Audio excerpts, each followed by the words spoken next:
A partir de ahora, la hora global. Desde el paralelo 35, en Montevideo, la realidad internacional por detrás de los titulares. Conducción de Gustavo Calvo. Participan Leo Harari y Susana Mangana. La hora global. Una mirada al nuevo desorden mundial.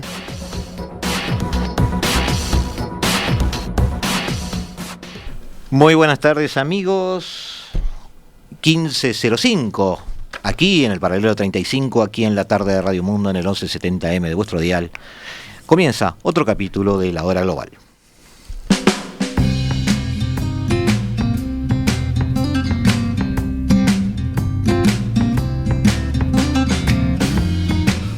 Seguimos sacándole punta al lápiz a un conflicto, el cual queremos redondear en estos próximos programas, para tener una idea no solo de los aspectos militares, que además los hemos dejado de lado en realidad.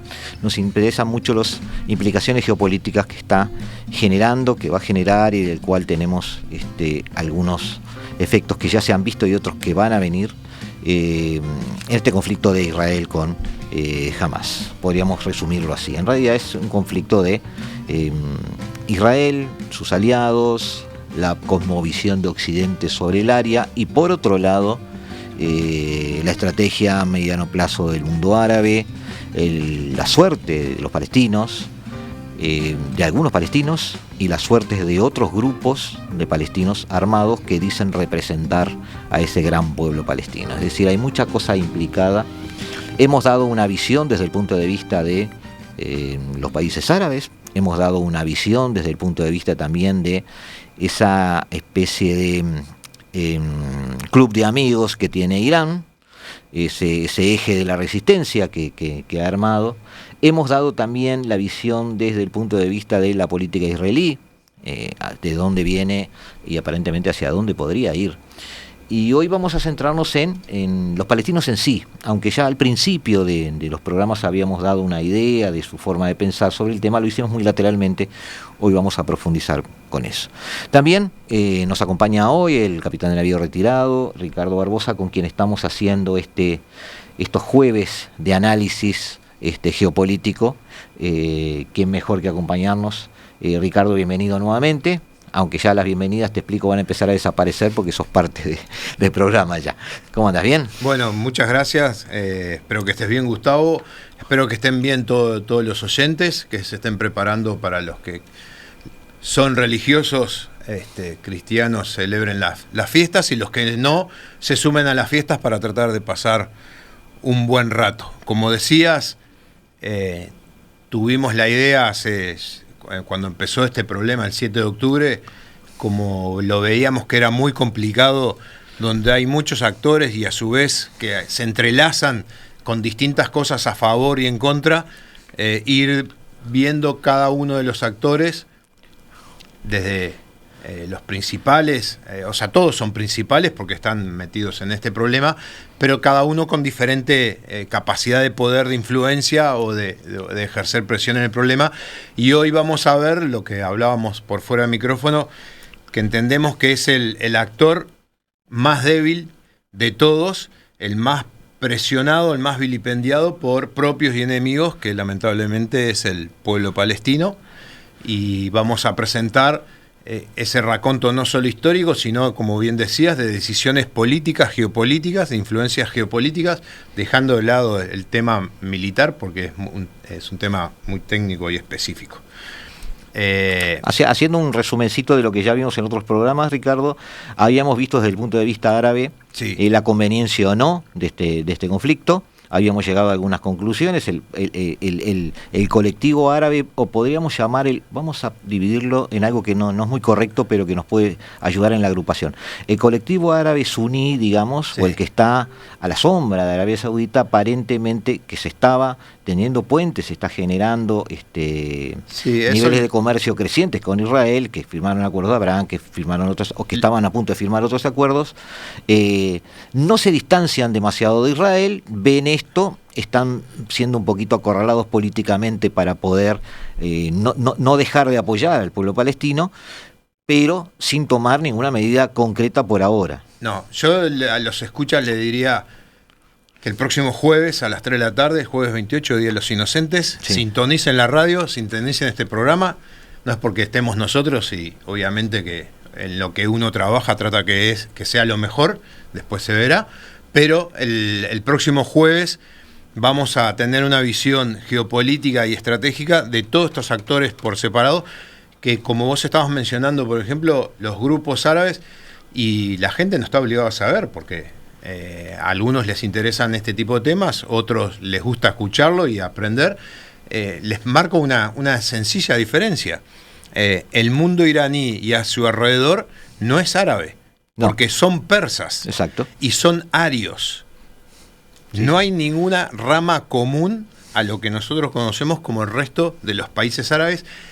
Y aparte de que son chiitas, o sea, tienen una visión del momento religioso diferente y tratan de hacer prevalecer esa visión, ya ahí tienen unas líneas de enfrentamientos, aunque puedan tener determinados puntos de unión, o se crea que hay determinados puntos de unión para enfrentar determinados problemas. Del lado israelí también vimos las presiones a que está sometido su gobierno. Vimos que está decidido a reducir a Hamás a su mínima expresión. Yo creo que es más correcto decir esto que eliminarlo, porque en realidad no sabemos si lo va a poder hacer, y con el peligro de crear nuevos Hamases al futuro, y por otro lado, manteniendo apoyos occidentales y bajo control, no bajo control, pero bajo su atenta mirada, utilizando un término futbolístico a veces, su atenta mirada, toda la frontera norte, donde pueden estar los problemas. Sí. También esta semana vimos que los hutíes les están intentando crear un nuevo frente. Sí, bueno, en las misceláneas que siempre traemos los jueves, saludos para la Argentina, porque nos están escuchando desde la Argentina. A otro escucha, tiene razón, me equivoqué el jueves pasado, el que había ganado la guerra de Paraguay contra Bolivia había sido Paraguay, por los temas territoriales que habíamos hablado. Es cierto. Y como bien decías vos, para nosotros, para que vean, como dicen ahora, que el mundo está globalizado, interconectado y rápidamente, como se decía antes, que aleteaba una mariposa en la China y producía un huracán en el Caribe. Nuestros amigos rebeldes hutíes, que los invito a que busquen en YouTube información y van a ver que sí son rebeldes, pero no en el imaginario, como lo he dicho varias veces.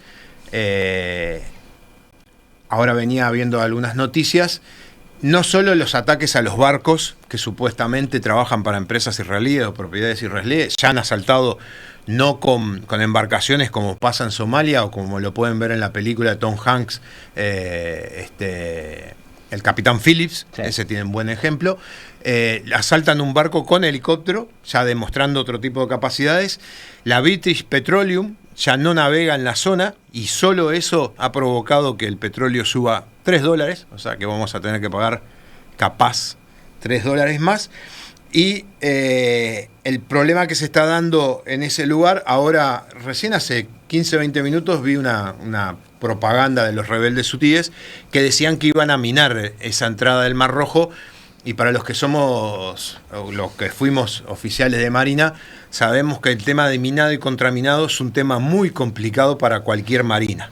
Sí, porque es un arma barata. No solo para el minado, sino lo que viene después. Claro, pero es un arma barata, muy difícil de ubicar en el mar, y la tecnología permite que de repente uno pueda tirar una mina, tenerla en el fondo y la mina se active para determinados buques. O sea, un tema muy complejo, porque ahora Estados Unidos planteó la formación de un grupo internacional para proteger a los barcos que navegan por ahí y para dejar... Aclaramos a los oyentes que estamos hablando del estrecho de Bab al-Mandab, ahora sí, que es el estrecho de la salida del Mar Rojo hacia abajo, el sur. el sur del Cairo apuntan el que hacia permite abajo. Salir, digamos, al Índico y el Pacífico. Exacto. O venir desde el Índico y el Pacífico, como lo queramos ver.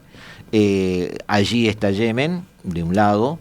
Del otro está Djibouti, creo, ¿no? Sí, Djibouti está enfrente. Hay una base china allí. Y bueno... Hay varias bases. En Djibouti tenés bases de Estados Unidos, sí, es verdad, de China, de Japón, Francia tiene 3 bases, una de ejército, una de marina y una de fuerza aérea, Italia y España. Una entrada al Mar Rojo y un pasaje hacia el canal de Suez, que ya vimos que cuando Evergreen tuvo uno de sus barcos, digamos, encallando allí, lo que le pasó al comercio mundial, ¿no? Claro. Es decir, un porcentaje bastante importante pasa por allí. Bueno, Yemen entonces, o los hutíes, más bien, que no son todos Yemen, pero... Bah, A ver, también hay en Sudán hay bases rusas y turcas. En Eritrea hay bases de Israel, de Arabia y de Egipto. Y hay lo que llaman fuerzas de tarea. Fuerza de tarea es cuando se asigna una misión a la Marina y se le asignan medios. Hay 2 fuerzas de tarea, la 150 y 151, que se encargan de la parte de piratería en Somalia. Esto sería una nueva fuerza de tarea, sí, que la misión sería proteger a los barcos por ese pasaje para que pudieran llegar a Suez y salir de Suez. Eso lo veremos el año que viene, a ver qué pasó. Sí. Pero la idea de los hutíes es, primero, poner la atención sobre ellos. En segundo lugar, obligar quizás en forma indirecta, ante la presión y los problemas que pueden generar, como tú decías, el minado de eso y el ataque al comercio, quizás sobre Europa, por ejemplo, que pueda presionar para que este conflicto se acabe, o sea, identificando esta acción de los hutíes con el conflicto de Hamas. Quizás están también esperando eso, creándole problemas a Israel. Estoy tratando de imaginar, Ricardo, distintas motivaciones que sumadas pueden complicarle la vida a los judíos, ¿no? Sí, y vamos a arriesgar algo, ya que nos estamos acercando a fin de año. Para mí lo que va a pasar es que las marinas van a dar protección a los buques, navegarán por convoy, o sea, los agrupan y navegan y los protegen. Y si hay algún muerto o herido de esa coalición, recién ahí creo que atacarían a los rebeldes con misiles o algo, pero no pueden, ningún grupo de países puede doblegarse ante esto, porque este es un estrecho de casi 10 estrechos, de los cuales 7 están con problemas parecidos de revolución, grupos rebeldes. Entonces, el comercio mundial, como bien lo dijiste vos, fíjate, British Petroleum ya no navega y ya subió $3 el precio del barril. Hay 2 compañías más que no están navegando y, como bien decías, no navegar por esa zona implica ir hasta Sudáfrica, remontar toda África. Me estoy acordando de las lecciones de historia y de la razón por la que Colón viajó hacia el oeste. Claro, claro. Y ahí para los que pagan las mercaderías implica entre 20 y 30 días más de navegación, que eso se traslada a precios. Esa es la sencilla razón. Vamos a ir Vamos a lo nuestro. Vamos a lo nuestro. Le pedimos a Felipe Penades, que nos acompaña como siempre, el primer mapa. Por supuesto está atendiendo el sonido Oscar Romero, si no se pone celoso, y por supuesto le debemos que salga todo bien a ellos, ¿no? Tenemos allí un mapa, Ricardo, que es el plan original. Otra vez de la partición. Volvemos otra vez, como en cada actor que está interactuando aquí, al plan original, donde vemos las áreas que estaban destinadas a los palestinos, claro, las áreas que estaban destinadas a los israelíes. Esto, a ver, para la gente pueda entender por qué a veces repetimos algunas informaciones y materiales. Si ustedes agarran un termo y le proyectan la luz desde la base del termo y lo ponen horizontal, el termo va a proyectar un círculo. Pero si cambian la luz, iluminan el termo desde el costado, contra la pared van a tener un rectángulo. ¿Qué quiero decir con esto? Que el mismo objeto de estudio pueden tener varias visiones. Y acá el problema obviamente es la geografía, que es la zona de lo que fue la provincia de Judea, lo que fue la provincia palestina, lo que integró parte del Imperio Romano, la decisión de Adriano en el año 130 de expulsar a los judíos y el pueblo filisteo junto con otros pueblos árabes ocupar ese lugar, que la otra vez estuvimos hablando de los judíos ortodoxos que siguen esperando al Mesías para la formación de ese Estado de Israel, que reniegan de la formación política de este Estado, pero como Ben Gurión lo subvencionó, forman parte del Estado y que para el 2050 son el 33% de la población israelí. Avanzando rápidamente, el Imperio Turco, los ingleses lo trataron de socavar hasta que entra en la Primera Guerra Mundial y le ofrecen a los árabes una serie de cosas si logran derrotar al Imperio Turco. Una vez derrotado el Imperio Turco, por la Sociedad de las Naciones, se forma esa provincia palestina, vieja provincia del Imperio Romano, que la administra Gran Bretaña. Y Gran Bretaña, como imperio en ese momento, a todos les promete algo. A los árabes les promete algo y a los judíos les promete algo bajo la carta aquella al conde Rothschild, que para los que terminó financiando toda la claro, aventura los que les gusta posterior. la intriga pueden ver el Club Bilderberg y ahí lo van a encontrar también. Exacto. Que les promete también para los judíos que estaban peregrinando, expulsados, territorios en esa Palestina. Y terminamos en ese mapa que lo vimos y que afuera del micrófono nosotros estábamos discutiendo por qué ese tipo de mapa, por qué esa división territorial, a qué responde. Porque podríamos, después de la Segunda Guerra Mundial, como se hacía, decir, bueno, pasamos una línea, un paralelo X, al norte y al sur, al norte para los palestinos, cobijados, como bien vos decías, por el Líbano, Siria, Jordania, y al sur, el pueblo de Israel, donde solamente tenía a Egipto abajo. No se hizo eso, se hizo ese mapa, y acá lo que queremos presentar, que son hechos concretos de la historia, es que se les prometió a las dos partes lo mismo. Y después llega esta comisión que Uruguay la integró y volvemos a lo que varias veces dijimos que para mí, por lo menos, fue un gran error estratégico, fue no aceptar la resolución, no declararse como Estado palestino. Y después sí querían ir a la guerra.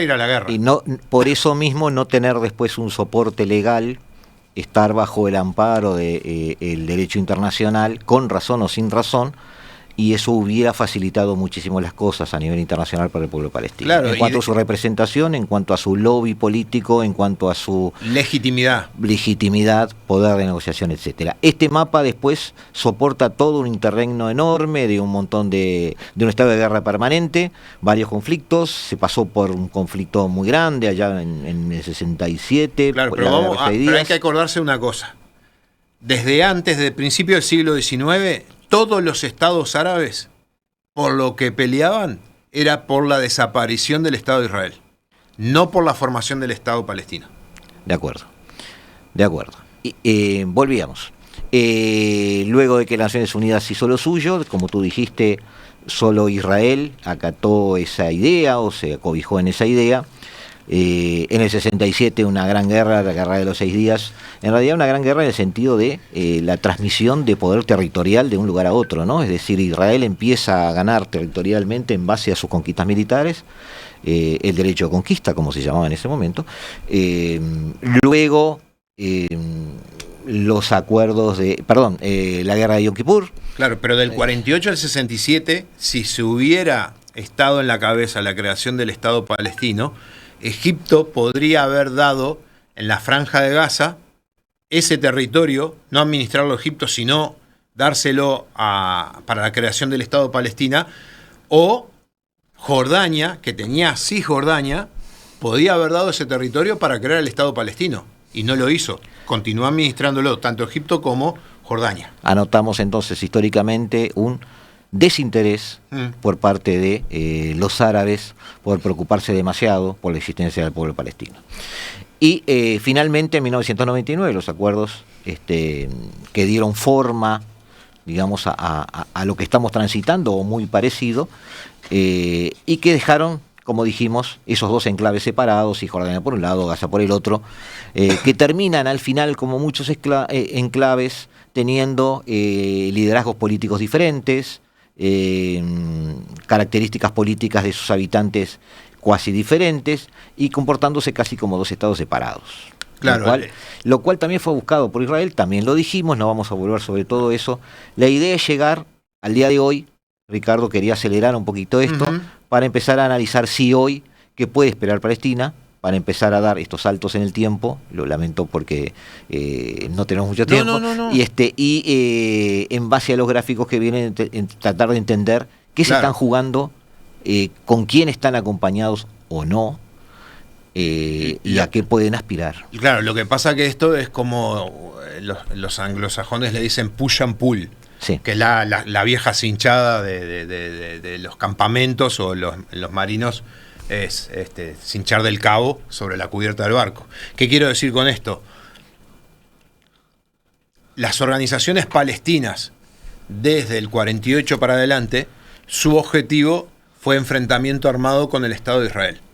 Y eso, como bien vos decís, en el 99 terminan los gobiernos de centro-izquierda e izquierda israelíes, porque hay un corrimiento de la sociedad, o sea, de quien recibe el empuje del corrimiento de la sociedad israelí hacia el centro y después hacia la derecha. ¿Qué quiere decir esto? Disminuir las posibilidades de negociaciones con los palestinos para tierra por paz. Podríamos decir que la sociedad israelí se endureció. Exactamente.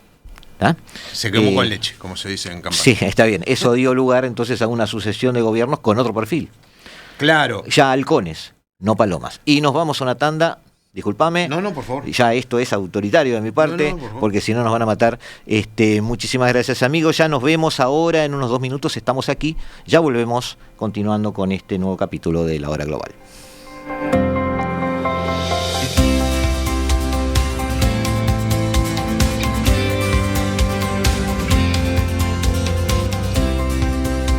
Desde el paralelo 35, La Hora Global.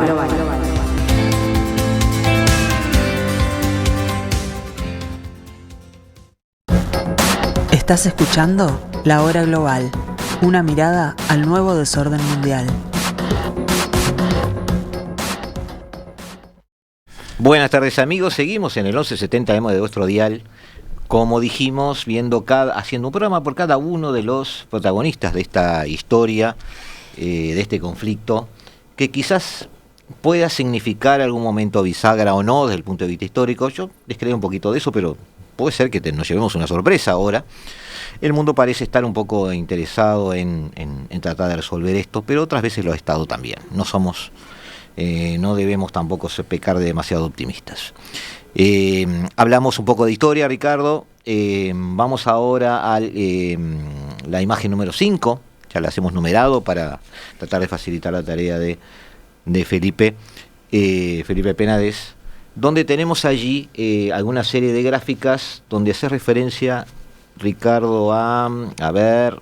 Bueno, estamos repitiendo, y porque se repita no quiere decir que la información no sea válida, es porque aparte es muy difícil de conseguir este tipo de información, donde se les pregunta a la población palestina cuáles son los peores incidentes después del 48 de la expulsión del mundo árabe de la zona palestina. Expulsión que en la época era lógica porque los conglomerados, tanto judíos como de árabes, se preparaban militarmente para enfrentar uno contra el otro. O sea, si hubieran ganado los palestinos, hubieran expulsado a los judíos, como pasó con los jordanos, que los expulsan a todos los judíos de Jerusalén. Uh-huh. Ello, acá lo que se puede ver es que hay como dos eventos que son los peores, que es la partición tanto de Cisjordania como la Franja de Gaza, donde entre el total de las opiniones de Franja de Gaza y de Cisjordania suman un 35%, le sigue la ocupación en el 67, que es cuando perdieron más territorio. Cuando pierden más territorios y pierden todo Jerusalén. En una semana, ¿no? En una semana, en esos 6 días, que van al 32%. Y después el tema de refugiados ocupa un tercer lugar, con un 25%. Y los conflictos con los países árabes, ya prácticamente para esta época no existe, porque si uno mira ahora los enfrentamientos que se están dando, no se están dando con estados, sino que se están dando con agrupaciones. Sí. Hezbollah, Hamas y algún grupito que dependa de Irán. Pero después no hay nada. Llama la atención un poco eso, Ricardo, en el sentido de que viéndolo desde el punto de vista palestino, que como lo estamos intentando ver en este programa hoy, no lo están viendo increíblemente como una posición, un conflicto de un Estado contra Israel, sino de un grupo de palestinos, estén donde estén, y sus amigos contra Israel. Claro. Porque, por ejemplo, la gente de Hamas no tienen una identificación con la gente de Al-Fatah que está en Cisjordania. No. Tienen su propia cosmovisión y piensan como Gaza, no piensan como Palestina ni como Cisjordania. A ver, y a Cisjordania le pasa lo mismo. claro, cuando empezamos hoy el programa dijimos que íbamos a ver el actor más débil, más vilipendiado y más pasado por arriba por propios y contrarios. ¿Por qué decíamos esto? Porque si bien Naciones Unidas reconoce a la OLP como representante del pueblo palestino, Al-Fatah se forma como grupo político en representación del pueblo palestino, tanto en la Franja de Gaza como en Cisjordania. Al-Fatah... Una anotación, un grupo laico, ni siquiera es religioso. Bueno, ese es otro problema interno, porque si uno mira las revoluciones que ha habido en el cercano y lejano Oriente, normalmente han tratado de ser captadas por grupos religiosos para formar estados religiosos. Al-Fatah se nombra laico en una visión parecida a la que tuvo Ben Gurión de formar un Estado de Israel para árabes, judíos, drusos y cristianos. Pero allá por los años 2005-2006, un grupo Hamás, que muchos dicen que lo fomentó el Estado de Israel para debilitar al otro grupo, Al-Fatah, algo parecido a lo que hizo Estados Unidos con nuestro amigo Osama Bin Laden, que lo recibían en la Casa Blanca para enfrentar a la Unión Soviética. Hay visitas documentadas de los jefes del Mossad a Qatar para que dirijan fondos para solventar el crecimiento de Hamás, porque era un arma para, de alguna manera, dividir a los palestinos. Logran dividirlo porque Hamás empieza, se forma y empieza a ser subsidiado por Irán, con esa visión chiita del mundo en Franja de Gaza, que empiezan con una campaña que ahora no me acuerdo el lema cómo era, pero muy similar a los lemas que vemos acá de los partidos políticos, y logran ganar, tener, creo que eran 75 diputados sobre 45 de Al-Fatah, y Al-Fatah no reconoce esa victoria en Franja de Gaza. Cuando no la reconocen, terminan en un enfrentamiento armado donde mueren 150 militantes de Al-Fatah, 450 heridos, y todo aquel que estuviera vinculado o pensara como Al-Fatah es expulsado, perseguido, muerto o torturado dentro de Franja de Gaza. O sea, ahí se consolida el control territorial de este grupo que dice representar a la sociedad Gaza no se considera regido por las decisiones de Cisjordania. No, o sea, funcionan con dos parlamentos paralelos, dos autoridades paralelas, con dos visiones de mundo diferentes. Al-Fatah reconoce el Estado de Israel, el Estado de Israel reconoce a Al-Fatah como representante de la autoridad palestina. Hubo trabajo de colaboración, por eso jamás dice que Al-Fatah son traidores, porque Al-Fatah entregó dirigentes de Hamás en Cisjordania, y a su vez Hamás eliminó dirigentes de Al-Fatah dentro de Franja de Gaza. O sea, el enfrentamiento religioso, político, de visión geopolítica y de visión estratégica diferente, normal, que se da en el mundo árabe. O sea, Israel, a los efectos de analizar la organización política, jerárquica y militar, se está enfrentando hoy casi a dos estados distintos, Cisjordania y Gaza. Sí, Perdón por la utilización de palabra Estado, pero estaba hablando de una especie de núcleo político al cual se enfrenta, que ese núcleo político tiene en sí una población, tiene un gobierno y tiene un grupo armado. Y dos actitudes diferentes de cómo relacionarse con el Estado de Israel. Lo que pasa que jamás, a partir entre el 2000 y el 2010, si no recuerdo mal las fechas, inicia una serie de hostigamientos contra el Estado de Israel, que es las inmolaciones de integrantes de Hamás que volaban adentro de los ómnibus o en los lugares públicos del Estado de Israel.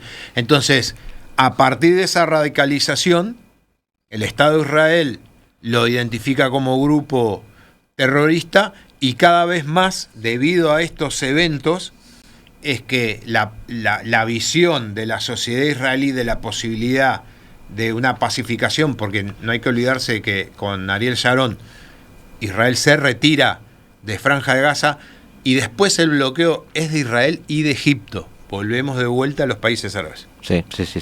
Ahora, con esta visión entonces palestina, que ya no es una, que ya son dos, Si nos centramos en Gaza de vuelta, es muy difícil que la consolidación de un Estado palestino sea la mayor de las preocupaciones de estos grupos. Es decir, Israel sigue estando en el podio primero, y soluciones, y le pido a Felipe la siguiente imagen, soluciones como la propuesta por Naciones Unidas relacionadas, por ejemplo, con la creación de 2 estados, es algo que parece un poco fuera, no voy a decir que la contradigan, pero no está no le saca el sueño a nadie cuando el tema sigue siendo la destrucción de Israel. Claro, por eso hablábamos un poquito de la historia al principio, porque de generación en generación se van transmitiendo determinados valores basadas en las experiencias vividas, y normalmente en esa transmisión de valores hay muerte y destrucción y la eliminación del otro. ¿Por qué digo esto?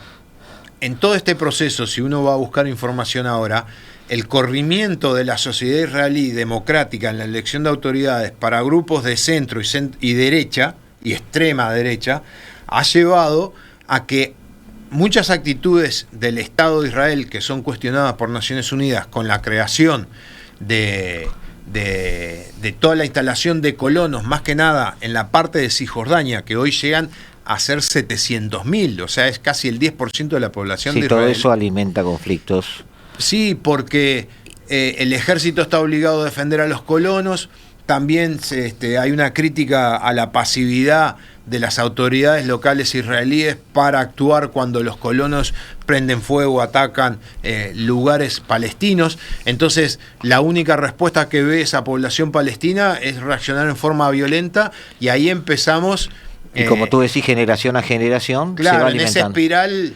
Por eso tenemos esta gráfica donde tenemos que la población más joven tiene muy poco porcentaje de apoyo a la idea de los 2 estados. Claro, porque, a ver, estamos hablando que desde el 48 para acá hay una idea formal de la creación de 2 estados. Y después del 48 para acá, lo que ha habido son conflictos, guerras entre estados. Hoy no hay guerras entre estados, hay Tampoco guerras hay 2 estados, porque también está partido. Claro, ahora hay un estado y 2 organizaciones. Ahí tenemos, mirá, entre 15 y 25 años, solo el 16% claro, está de acuerdo con la solución de 2 estados, entre 26 y 35, estas son cifras de Gallup, ¿no? Sí. Solo el 23%, entre 36 y 45 años, solo el 28%, seguimos sin llegar a la tercera parte de la población, claro, ¿no?, que está de acuerdo con la solución de 2 estados. Y los más veteranos son los que apoyan más. Y los más 34%. veteranos, un 34%, que es apenas un tercio de esa franja, digamos. Es decir, la solución de 2 estados es una aspiración allá lejana en el horizonte, y no es hoy algo por lo que los palestinos estén ni siquiera luchando. Yo creo que el tema sigue siendo su posición frente al demonio que es Israel. Claro, acá hay un tema, en el mundo anglosajón se dice por la política de hechos consumados. Yo estoy en tal lugar, ocupo tal lugar, es un hecho consumado. Si vos querés ese lugar, o me tenés que convencer, que no creo que me convenzas, o tenés que usar la fuerza para sacarme. Entonces, la política de hechos consumados empezó cuando se declaran el nacimiento de los 2 estados. Y se aplica la fuerza. Y por la fuerza uno empieza a ganar territorio. Hasta hoy. Hasta el día de hoy. Y los otros por la fuerza han intentado esas guerras 47, 67, 73 y no han podido.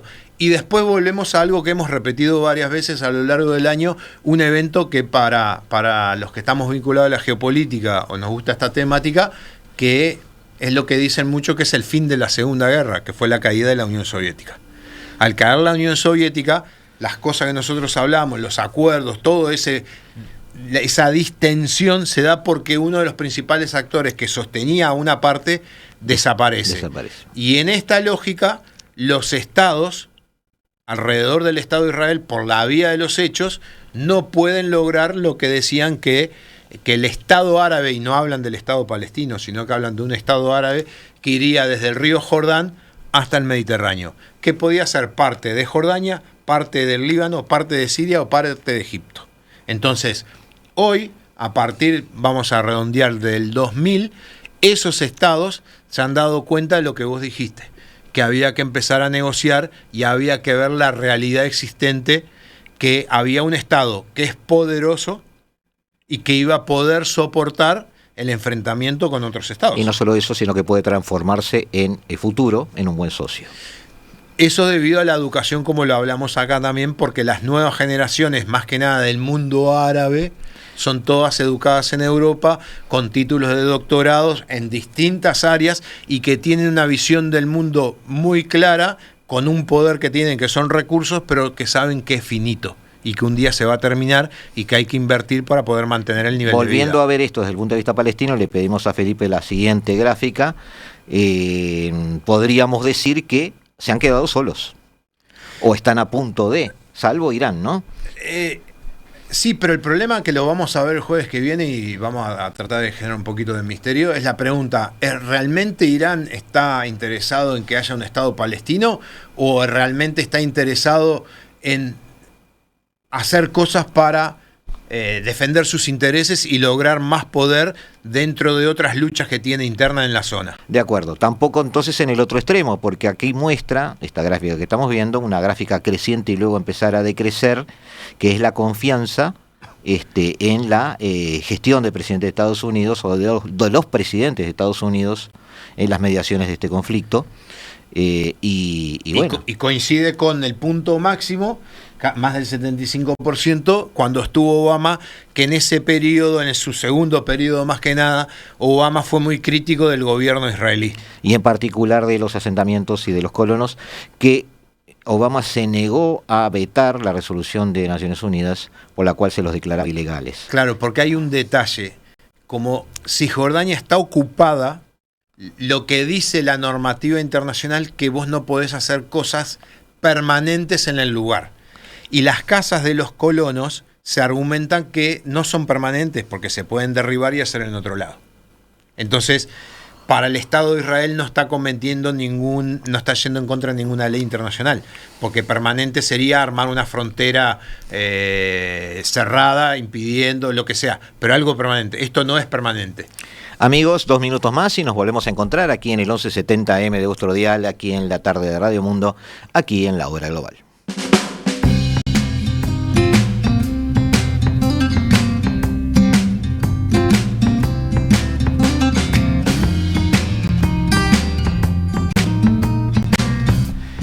Nos centramos, amigos, seguimos centrándonos en la forma de ver su presente y su futuro por parte de los palestinos, y en particular los palestinos, no sé si los palestinos de Gaza, no, está bien, vamos a hablar de los palestinos en general, porque todos tienden a sufrir aparentemente el mismo destino político, o por lo menos son tratados por el mundo como una unidad, aunque ya hemos visto que no lo son, pero quieren serlo. La solución de los dos estados nunca enamoró a los palestinos. Nunca. Parecía muy políticamente correcta, que cerraba argumentos en Occidente, pero los palestinos nunca se sintieron... Pero no solo los palestinos, ya en los años 30 la discusión con Reino Unido, empezaron a hablar de eso, los países árabes que crean les dicen que no, que la existencia de dos estados, no. Y la Comisión de Naciones Unidas, que la integramos nosotros, Uruguay, propuso eso. O sea que ya, más, en el 47, la Liga Árabe amenaza a Naciones Unidas que si saca esa resolución, iban a ir al enfrentamiento. Y Naciones Unidas miró para el costado, porque ante esa amenaza tendría que haber aprobado esa comisión y destinado fuerzas a Naciones Unidas para proteger la decisión. Sí. Y no lo hizo. No. Tampoco estaba en condiciones de hacerlo en ese momento, porque las fuerzas... O eran ingleses o eran franceses, y los americanos no querían saber de nada ahí. No, además estaban mirando mucho a Corea, digamos, había mucho tema intermedio allí. Pero lo que estamos hablando, y justo estábamos hablando fuera de micrófono, este problema que estamos tratando ahora no es exclusivo en este planeta. Tenemos los kurdos, que ahora están en el norte de Siria. Una nación sin Estado. 40 millones de personas que fueron los responsables de la eliminación del Estado Islámico, las mujeres le pusieron. O sea, a pesar de hacer buena letra con Occidente, Sí, de haber ayudado, financiado no por tiene su Estados Estado. Unidos, y que hoy tiene el campo de prisión más grande de gente de Estado Islámico, que es otro gran problema. Los rolingas, por allá abajo. Después tenemos los armenios que están siendo, o se van, o los eliminan por Azerbaiyán. ¿Quién más? Bueno, lo de Yemen, que hace 10 años que tienen 200.000 muertos, de la cual la mitad niños. Grupos tribales eliminándose uno a otro. ¿Por qué estamos hablando de todo esto? Porque nos estábamos planteando 2 estados. Y si no salen los 2 estados, ¿qué va a pasar? Y lo que marca hoy, por los eventos del 7 de octubre, ya lo estuvimos hablando, el 7 de octubre mueren varios activistas de izquierda en esos kibbutz pro la creación de 2 estados. Entonces, la sociedad hoy israelí, no la judía, sino la israelí, la que están viviendo en ese territorio, no está propensa a 2 estados. ¿Qué va a pasar con las poblaciones árabes? Un 25% de los ciudadanos israelíes, el 20%, del 25% del 20% son árabes israelíes. Hay parlamentarios árabes, un total de 10. Y después va a estar el problema más que nada con los palestinos en territorio israelí, por esa presión que se está dando en Cisjordania por la vía de los hechos de vuelta. Claro. Y el otro problema es que los estados árabes alrededor no los aceptan. Egipto no los acepta. Jordania mató miles en septiembre de 1970, que fue el Septiembre Negro, y los expulsó para Túnez. Están ubicados un montón en el Líbano, que no los dejan volver a entrar. Entonces... Sí, a mí me ha preocupado, no solo desde ahora, pero me ha preocupado a raíz de este conflicto, que la visión desde el lado palestino parece tender a un momento bisagra en el cual, como tú dijiste, el Estado de Israel se sigue radicalizando, sigue conformándose en una visión cada vez más de halcón, en ese sentido. También su población, como lo acabas de describir, tampoco el entorno ayuda. Los palestinos están a mediano y largo plazo ante un peligro de extinción. Sí, en muchos medios de prensa y en notas especializadas se habla mucho de lo que es cortar el pasto. Cuando el pasto crece, vos le pasás la máquina a cortar el pasto y lo volvés a rebajar. Que esa era la lógica que se estaba siguiendo más que nada con los temas de Hamas, que venía alargando varios miles de cohetes por año. O sea, esto era normal. Israel está abandonando eso. No, hoy ya la máquina de cortar pasto la abandonó y hoy podríamos decir que es deforestar completo, es dejar tierra arrasada en el sentido de eliminar la infraestructura de Hamas. Es imposible eliminarlos porque no hay lectores de conciencia y siempre va a haber adeptos, pero el problema como amenaza para el Estado de Israel lo van a tratar de eliminar a como dé lugar, porque hoy tienen el apoyo de la sociedad. Sí. Hay otro problema, ¿cuánto tiempo va a llevar esto? Porque hay 300.000 movilizados que no están trabajando en el Estado de Israel, eso es un costo. Lo otro es la opinión pública internacional, cuánto va a seguir apoyando, y obviamente que este conflicto tiene una parte mediática muy fuerte que viene heredado de Osama Bin Laden para adelante y que tuvo su pico máximo con Estado Islámico y que hoy se utilizó y se vio el 7 de octubre. Por algo los asaltos de la primera oleada, que eran los que iban vestidos de negro para martirizarse, llevaban cámaras, y la segunda oleada también, para filmar todo, para después poderlo subir. Pero, como dijimos al principio, dentro de los actores, este es el actor más débil, porque no políticamente no formó su Estado, no tiene capacidad para formar el Estado, y también hay otro problema paralelo que se menciona varias veces, que es los niveles de corrupción y de manejo de dinero. Pero si no es este Estado en Israel, el que venga, aunque sea mucho menos, digamos, corruptible o menos complicado, va a seguir teniendo esa visión de halcón, digamos. Sí, porque ya probó la parte buena, que fue en los acuerdos de Oslo, y después cuando Sharon se va de Franja de Gaza permitiéndole que se autoadministren, y terminó en lo que terminó. Entonces, cualquier persona Hoy está, ya está, se acabó. Las perspectivas para los palestinos no son buenas. No. A mediano y largo plazo. A mediano y largo plazo, a corto, mediano y largo plazo, no son buenas las expectativas. De acuerdo. Muchísimas gracias, Ricardo. El jueves que viene, esperás tranquilo, no me pongas esa cara, tranquilo.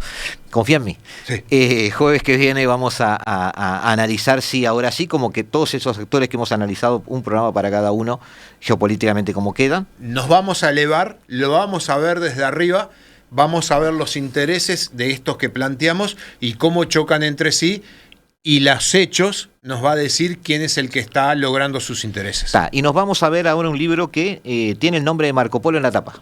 Exactamente. Como es un tema de que se viene hablando desde hace tiempo, la nueva ruta a la seda. Este autor que lo hablamos el jueves pasado con poco tiempo y hoy quería detallarlo un poco más porque tiene una vida muy particular. Dale, como guía, primero empezó a trabajar como guía de alto riesgo en la zona de Oriente, después hace servicio militar en el Estado de Israel y después empieza a escribir y logra su fama con un libro que se llamaba Los fantasmas balcánicos, que lo lee Clinton y en base a eso decide intervenir en Somalia. Pero él plantea con otros libros, como por ejemplo Rendición o Hambre, es el cuestionamiento de si a la gente que tiene hambre hay que plantearle valores democráticos o ayudarlos. Y este libro, El mundo de Marco Polo, el retorno del mundo de Marco Polo, lo que plantea, se puede conseguir en las librerías a nivel nacional y se puede conseguir por internet, lo que plantea es esa vieja ruta, qué unía geopolíticamente, qué estrategia había aplicada y cómo la nueva ruta que está planteando China como productor para engancharse con su consumidor que es Europa, qué problemas geopolíticos y estratégicos tiene.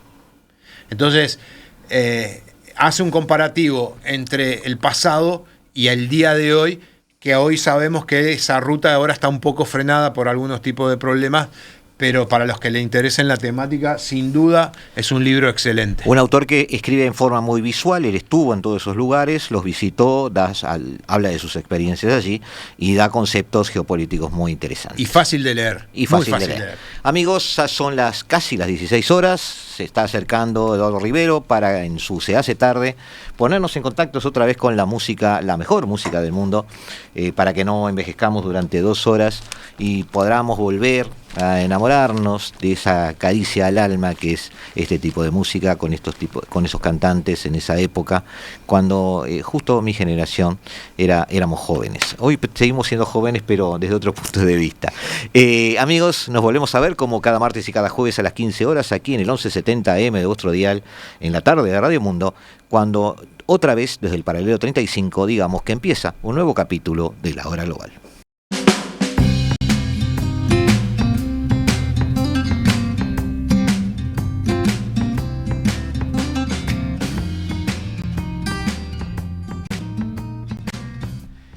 Nos centramos, amigos, seguimos centrándonos en la...